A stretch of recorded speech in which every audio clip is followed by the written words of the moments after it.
Good day, students, entrepreneurs, facilitators on the Ignite X or Ignite program.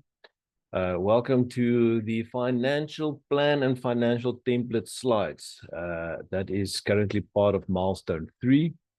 You would have completed the sales plan and your go-to-market strategy before you get to these slides.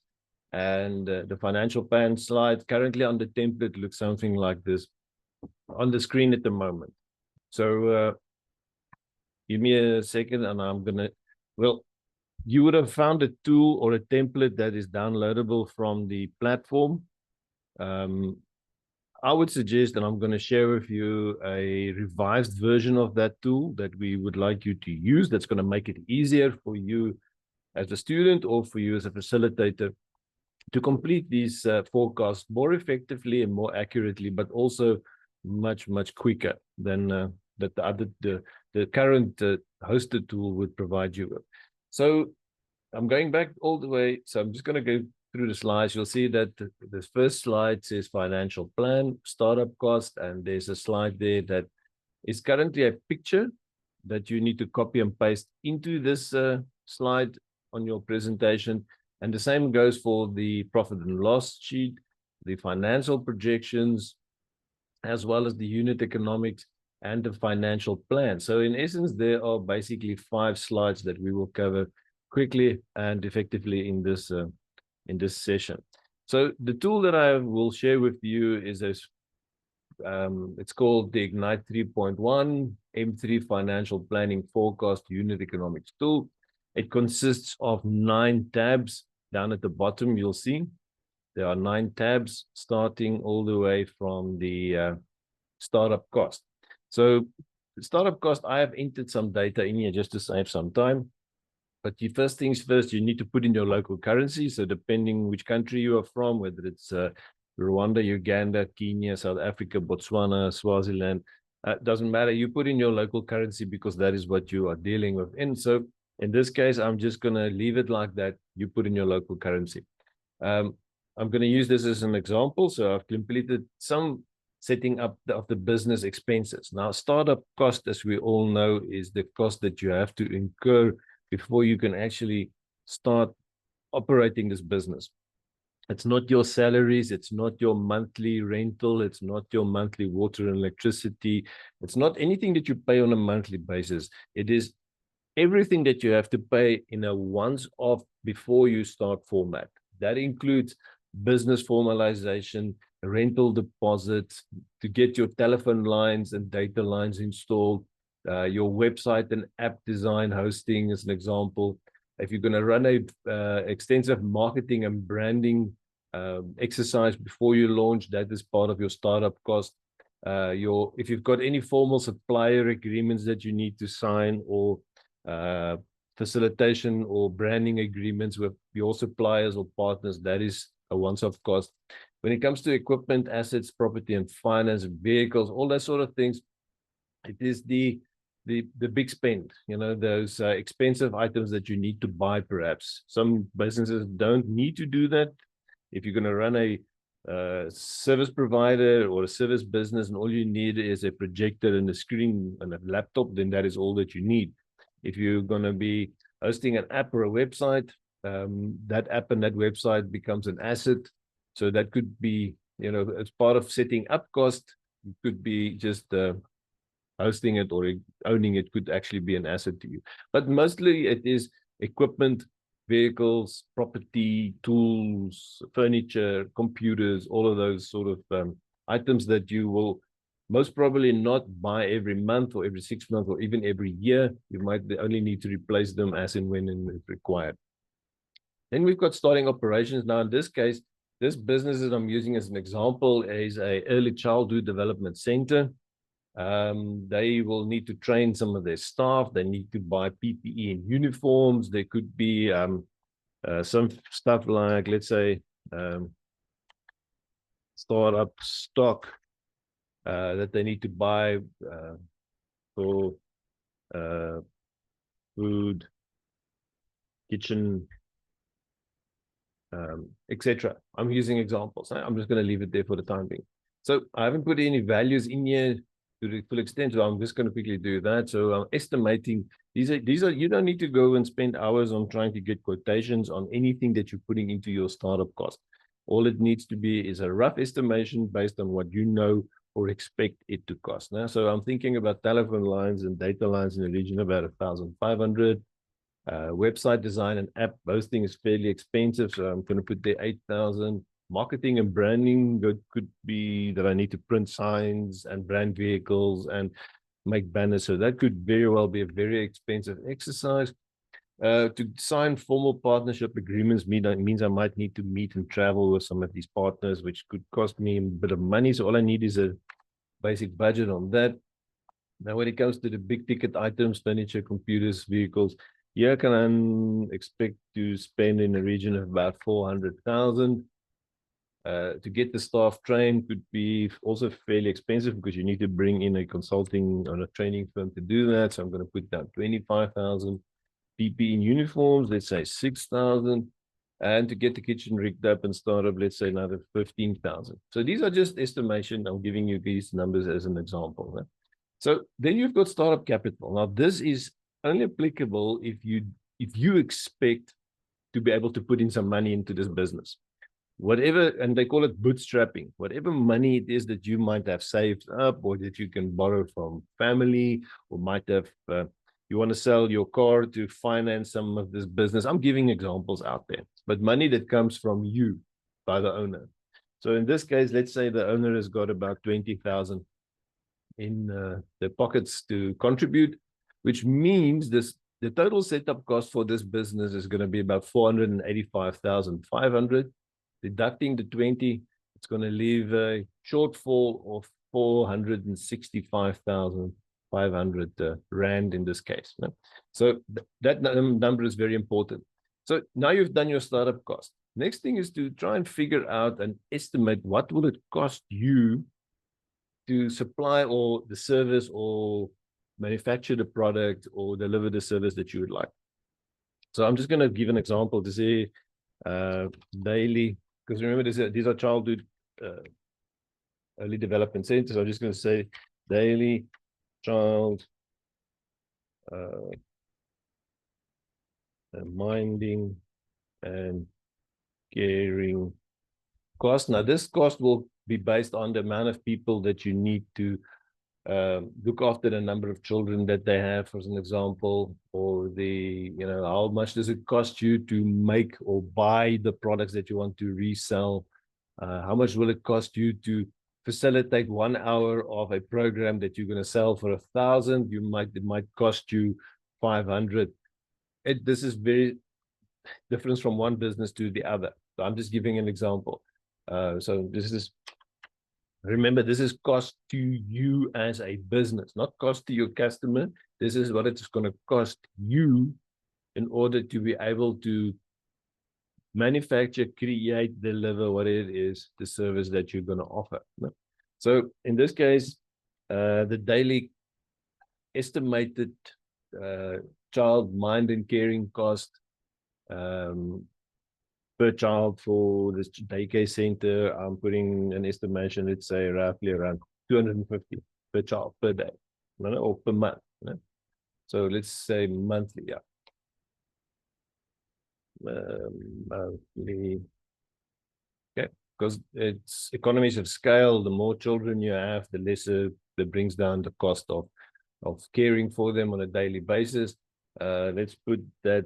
I'm going to increase that to 550 just to make it a little bit more sensible. Okay. So next thing is, what is the price that I'm going to sell at? So in other words, in this instance, what are they going to charge the customers to look after their children per month, as an example? Let's say we put down an estimated 1,550 per child. I don't know what it exactly costs. I'm just giving you an example, but you will have to apply your own business idea or your own costing. This is your cost of making, buying, delivering. This is the cost that this is what your customer will pay you for your product or your service in whichever form or format that you're going to deliver it in. Right. So we've got cost of goods sold done. Next one is salaries. Now here you can this again, you might be a one-man business, and now you expect to pay yourself a salary, maybe not from month 1 or month 2, but at some point in time, you as the founder of the business would like to get some money from this. So I'm going to just say, in this case, I, as the founder, want to draw a salary of 10,000 starting from month 3, and I can pull those numbers through. However, from month 1, I'm going to need a manager to help me launch and look after the business. That person will expect a salary from month 1, so I'm going to put that down. And then from month, I might need one person to join me as an assistant, daycare center, childminder, admin, I don't know. And let's say that person will expect a salary of 4,000 from day 1. I'll put that through. It doesn't matter how many employees you have, guys. All you need is a total monthly salary bill, actually. So you can add them together. You don't have to add more lines here to insert, more salaries, or just summarize and add them up to get to that monthly. This is the number you need to look out for. What is it? What's your monthly salary bill expected to be? Okay. So I'm just playing around here a little bit. So from month 2, I'm going to add another person. And then from month 3, I expect to add another person. Yours might differ. You might need to bring on board everybody from day 1 or not.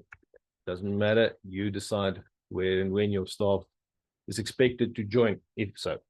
So there we've got the salaries covered. Next one is the profit and loss. Now, this is a lot of these numbers are auto-calculated for you.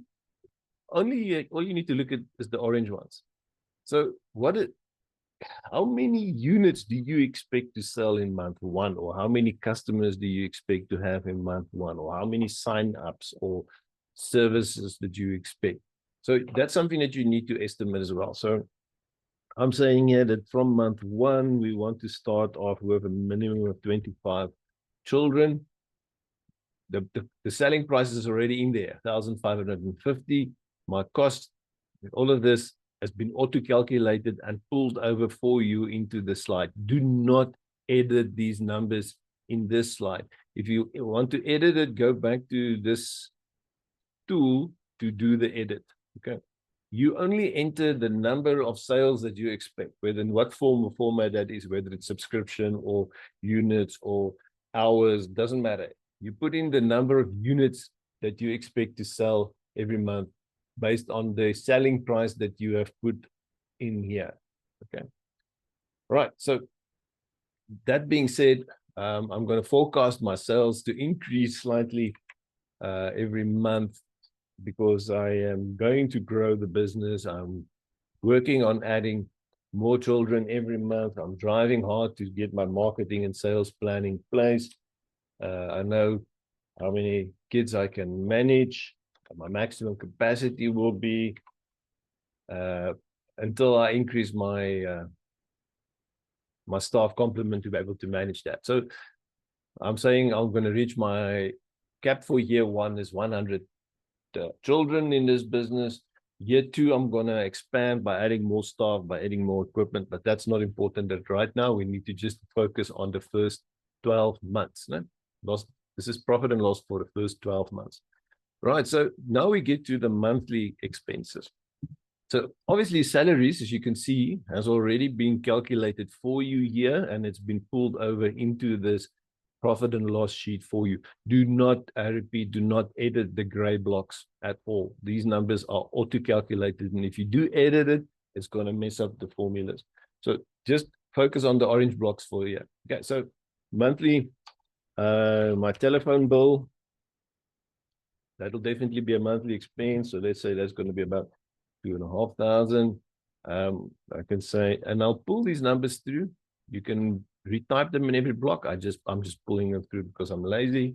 And then telephone, let's say my data, that's going to cost me an additional 750 a month.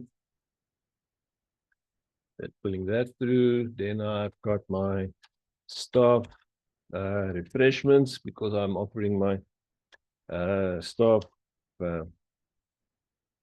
tea and coffee and so forth, staff refreshments, let's say that comes to a monthly bill of about 1,000.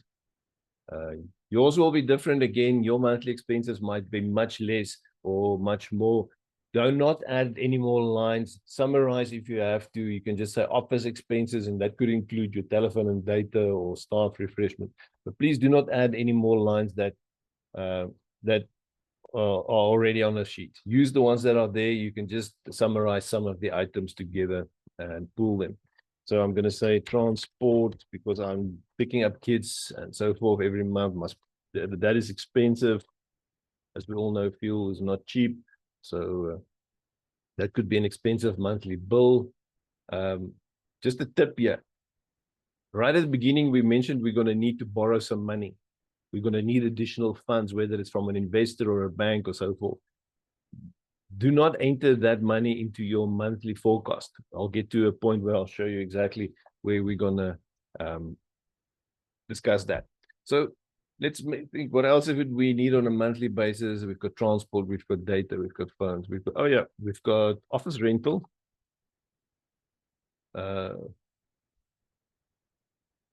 Remember, we paid the deposit in the startup cost. There we paid the premises rental deposit of 7,000. So the monthly cost could also be expected to be 7,000 monthly rental. That's very important. It's every month you're paying it. I think that should do it for now. Anything you feel you need to add, go for it. Now, the important thing to look at for is these lines down at the bottom. It's going to give you, and this is the information that you need to take careful note of when you do this, because you might need to change some of your forecast and bring down some of your expenses, or go back and bring down your delivery cost or your manufacturing cost, or perhaps increase your selling price for your business to be forecasted as profitable. This will give you an idea. So from month one, this business is only expected to make a profit of 750. But as the number of sales, in this case, more children join the daycare center, you can see that it increases. Now, I'm not sure why there's a 750 here. It doesn't look right to me, but I'll figure that out. It should not be the case. This one is yes. Should be somewhere in my salaries, perhaps. No, that's not it. All right, doesn't matter. So take a look and see your gross profit percentage. That's important to note. Is this, you need to have a positive percentage on an annual basis. So over the course of the year, this is what you will be able to make profit. That'll be your gross profit. In other words, your profit before expenses, and that will be your profit percentage after expenses, net profit, in other words. Right, so quickly, we're going to move to the fifth tab here. And this is where you might want to enter this number, 465. So you'll see that it's already been pulled over for you. Don't enter it. You'll see that the 20,000 that we expect to contribute has been deducted, and the remainder will be there. Fixed assets purchased, the money we spent on that is there. What else have we got here? So all we need to do now is we need to estimate how much per month are we going to be able to repay on that loan. Yeah? So in this case, let's say the loan repayment is about 5,500. So we need to enter that in and pull it through all the way. Type it over, pull it through, doesn't matter. You're going to be repaying about 66,000 a month on that loan of yours. That will also be pulled over into the sheet. Here you don't need to do anything apart from if you expect to have stock on hand after the first 12 months. In other words, if you are manufacturing shoes and you're selling shoes monthly, but by the end of December, you expect to have 50,000 worth of surplus inventory in your storeroom, then you can estimate what that value of that surplus inventory will be. And only add that, nothing else. That's all you add in this balance sheet. No, nothing else, nothing more to add. Then if you move to the break-even analysis, again, nothing to add here. This will tell you the story of your business. It'll show you your average gross profit, your total fixed expenses. Everything is just, this is for your information to show you whether this business can be profitable. The next one is the 5-year projection. Now, I'm going to just quickly move back to our presentation. You'll see that all we need to do is copy and paste in the startup. We need to copy and paste for the startup cost. We need to copy and paste in the forecasted profit and loss. We need to copy and paste in the financial 5-year projections. That's what they ask us to do at this stage. So we move back to, my apologies for the blank screen. There we go.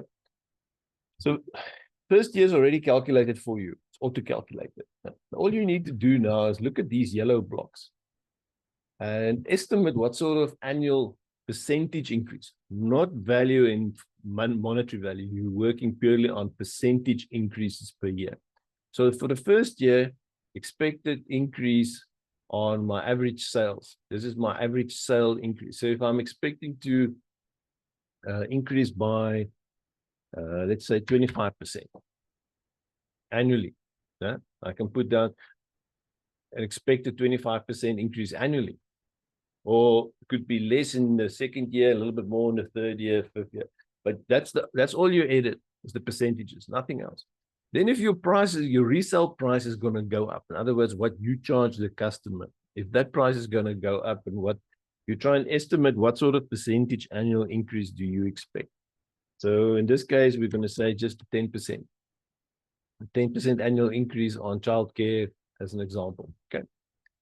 Cost of goods sold. In other words, my cost to manufacture or supply the product. In this case, it was $550. Remember, we worked that out here at $550. Now, in things go up, prices go up, might mean that my expenses will go up as well. So let's say we're going to increase that also by, let's say, 7% annually. You should always try and keep your cost of goods sold increases less than your selling price. Do not run the same sort of parallel. You can, but it'll affect your business perhaps in a different manner.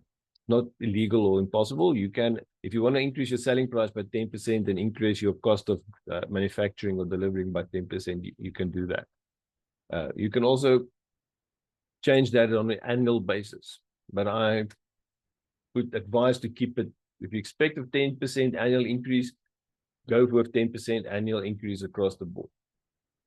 Then your monthly expenses, your operating expenses. These are the monthly sort of telephone bills, salaries, all of those things. Those will increase annually as well.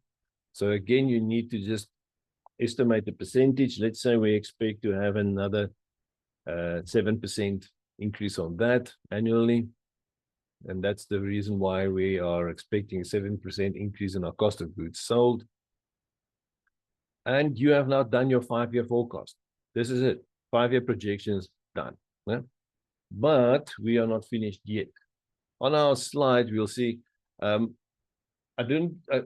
wouldn't suggest you bother. This is not important. You can take this out of the slide. Those two things, take it out. And then if you go to the unit economics here as well, you can delete these, delete this, delete that, delete that. Keep the assumptions. We're going to use that. Okay, so now you can go to this template and you can go and delete all of these examples that's been copied and pasted in here for you, because you're now going to input your own. And I want to do this in a manner that shows you exactly how to do that. I'm not sure if it's going to work out the way I planned, but let's see. Just want to have it side by side so that it is more clearly visible in the process. Okay, so we're going to start with, let's make it a little bit smaller so we can read it. There we go. Startup cost. Let's go to our startup cost page. Now what I'm going to do is I'm going to screenshot, and on my computer, it is the Windows button plus Shift, holding it in, pressing the S button. It's going to give me the option to select a portion of the screen to copy and copy. So I've done that. Now I want to paste it in. I'm pasting it in as a picture. There we go. There is my startup cost slide. Almost done. I'm going to go to the next one, which is my profit and loss. I'm going to click on the profit and loss. This one might be a little bit more difficult, so I'm just going to make it a little bit smaller. No, you guys won't see it, so I'm going to just make it full screen, copy and paste, screenshot it. So again, Windows button, Shift, hold both in, press S. It's going to give you the option to select a portion of the screen that you want to copy. And I'm going to paste it in here as a picture. There we go. That's done. Then financial projections. I'm going to do the same. I'm going to go to the financial projection, 5-year projection slide here. And I'm going to only select the portion that's within the gray block here. Okay. So again, Windows button, Shift, screen, or S gives me the option to select. I'm selecting that. Green highlighted, and there we go. Copy it in. 5-year projection done. Now, unit economics, this tool that I have used and shared with you automatically calculates the unit economics for you. All you need to do is enter the number of times you expect the customer to buy from you every year. So that will depend. If they subscribe monthly, they will buy 12 times a month. If they buy bread from you every week, it'll be 4 weeks in a month times 12. You need to sort of understand a little bit, how will they pay you? What will the payment frequency or the buying frequency be? So in this case of the daycare center, it's 12. The parents pay every month. So it's 12 times a year. That's how often they buy from us. Sometimes you'll see that the churn rate runs into a minus 300. If it runs into a minus, it's actually supposed to be a 0. In other words, I don't lose customers every month. I lose 0 customers a month. If you have customers that only buy from you every 3 months, you lose, and your calculation will auto-calculate that for you. So if you see that your churn rate is in a minus, as I've showed you here, you can just make it a 0 or leave it like that for that matter. It doesn't matter. That's perfectly fine. So I'm just going to leave it like that. After having entered the buying frequency, the number of times the customers will buy from me every year, not monthly, every year, I'm just going to select the gray portion block like this. I'm going to copy that and paste it into my unit economic sheet and make it a little bit larger so that it's nicely visible. Now the funding plan we'll get to next, but now we have actually covered the startup cost, we've covered the profit and loss, we've covered the financial projections and the unit economics. Now to quickly, you just need to give a short write-up of each, a summary. Just explain, why is it that you expect this startup cost to be as what it is, and there's if allowed in your organization or in your campus, or go to ChatGPT and I'm going to show you guys something. I'm going to just copy this picture as it is, copy it, and I'm going to paste it into ChatGPT and ask it, please provide me with a max 250. And that's the reason why I'm asking you to give it the, max character in summary from the attached startup breakdown, startup cost breakdown. You can type this out yourself. You can spend the time to give it. Again, why I'm using this is to show you just, you don't need to be extensive. You see, there's the startup cost breakdown highlights total setup cost of 485,000 covering business formalization.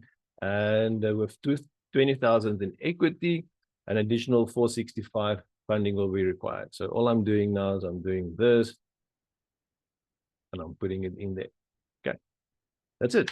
Just a short overview of this. So you'll see that there are no logos on this. Again, I suggest make sure all your slides carry the same logo. So I'm just going to copy that over, prettify this and that, and paste that in.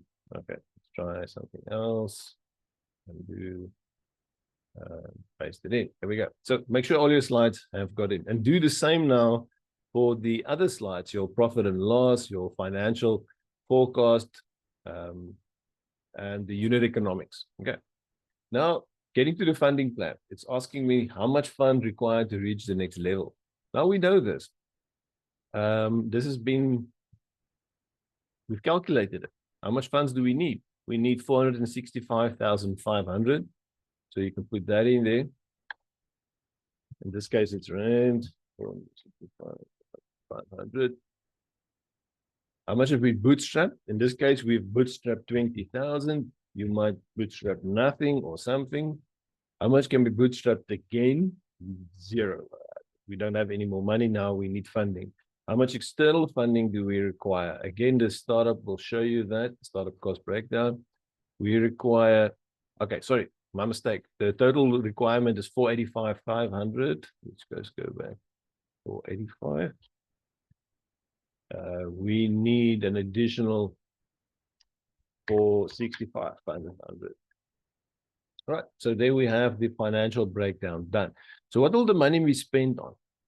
Again, we have done that now in the startup breakdown, startup cost breakdown. So you can literally just copy this, go here, delete that, paste this in, crop it to the point that you do not need information that is displayed. So because we don't need the startup capital and those things, all we need is what will the money be spent on. No? And there we have it. Okay, so that's cropped, done, dusted. Now, the most important part here is, where do you expect the money to come from? There's 465,000 that we have here. What sort of sources are out there where I can find this type of funding? So again, I'm going to just use our old friend ChatGPT as an example to say where, and this this is related to your own country, where in South Africa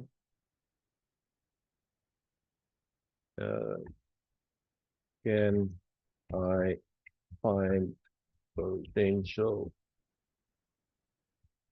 funders or investors for this business? Okay, basic question that I'm asking it, and it knows what the business is. It's going to give us a few options. So here we go. We can approach the IDC, the CFA, NEF, venture capitalists, incubators, and so forth. This is all the guidance we need on where to potentially find this type of funding. Crowdfunding is an example. Jumpstart. There are so many options out there. I'm just going to select a few here, just an example. Put that in. So right at the bottom here, or not, there we go. I'm just going to copy this in, because this will tell my evaluator or potential investor that I've thought this through. I've thought about where can I potentially get money? Who would be interested in funding this business? And there we have it. We have done the financials. We've completed the financials in the matter of how many minutes have we spent on this so far? I'm not even sure, but it's very, very short, very quick. If you follow these guidelines, use the tool that I've shared as an example, well, to calculate it for you. It does all of the work for you very easily without taking shortcuts or anything, but it makes understanding the financials much easier. It makes forecasting the financials much easier. And please make sure to insert a short description into every block or every slide, even in the financial projections. do the same for that. I'm just going to share you. I'm going to copy this. I'm going to again give it to ChatGPT and ask it to please summarize the attached 5-year forecast in max 250 characters. The reason why I'm giving it the maximum characters, otherwise it goes, it'll type up pages and pages of stuff. So you have to tell an AI how focused and how short you want it to present the data to you. Okay, so there we go. The 5-year forecast shows increase in sales and prices. By year 5, sales reach 5.3 million, gross profit. So it's just a short typed explanation of what is going on that slide. Okay, and you can elaborate more, you can elaborate less. It's up to you, but please do not do it. It's important. Okay, you can do the same for the unit economics. Just give a short description of your unit economics. Why do you see those numbers and where do they come from? Funding plan, done. Last slide here would be your team composition. Make sure that you elaborate as much as possible on your team. If you're the founder and you don't have other team members at this point yet, all you need to do is put in the job descriptions and the KPIs that those team members will need to comply with and fill in the future. But always make sure that you present a team, whether it's just you at this stage. We have 2 additional members to join in the future. They don't need to be partners or directors or shareholders. They could be management or technical people. And then explain, why do you believe this is not this will be updated before, as an example. This is just a very, very basic sort of example on the team. But make sure you cover the basis on that is required. That is it from my side for today. Thank you very much. Hope this was helpful, and best of luck. Thank you. Bye-bye.